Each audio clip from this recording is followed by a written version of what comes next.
সবাই মিলে যখন আনন্দে মত্ত হয়ে আছে, অন্তর্যামী গৌরহরি অন্তরে জানতে পারলেন যে তার এক ভক্ত দূরে দাঁড়িয়ে আছে। এত আনন্দের মধ্যে দিয়েও কেউ কিছু দেখতে পাক বা না পাক, যিনি এখানে বসে আছে তার কি কিছু জানতে বাদ থাকে মা? হঠাৎ তার দিকে চেয়ে রইলেন, ইশারা করে ডাকলেন। সে দূর থেকে মাথা নাড়া দিলেন। কেন? এসো। দূরে কেন? সবাই কত আনন্দ করছে, সুখ প্রদান করছে আমায়, হরিনাম করছে, তুমি কেন থাকবে দূরে? এসো। না, আমি যাব না। কেন আসবে না? কেন আসবে না? তুমি জানো না আমি যে অস্পৃশ্য, আমি যে অসুচি, তাই তো দূরে দাঁড়িয়ে আছি। তুমি আমাকে ডেকো না প্রভু, দূর থেকে তোমার লীলা দর্শন করছি, এইটুকু সুখ তুমি আমার কাছ থেকে কেড়ে নিও না। তুমি অসুচি, অস্পৃশ্য, কে বলেছে তোমায়? মুচি হয়ে শুচি হয় যদি কৃষ্ণ ভজে, শুচি হয়ে মুচি হয় যদি কৃষ্ণ ত্যাজে।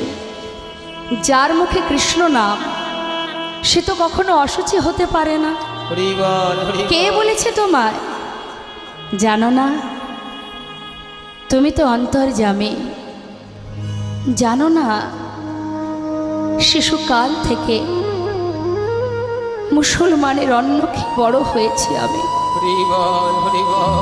যখন আমার জ্ঞান হয়েছে, আমি তখন থেকে জেনেছি তুমি মাতা, তুমি পিতা, তুমি ভাই, তুমি বন্ধু।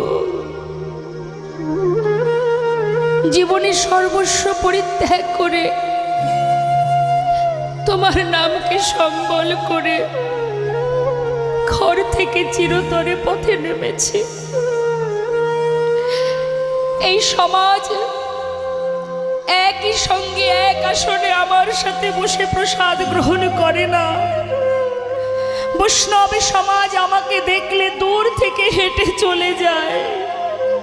আমি অশুচি, আমি অস্পৃশ্য। হরিদাস, তুমি জানো না হরিদাস, হরিবল হরিবল, আমি তোমাকে কতটা ভালোবাসি। জানো হরিদাস, তুমি আমার হৃদয়ের একটা পাঁজর।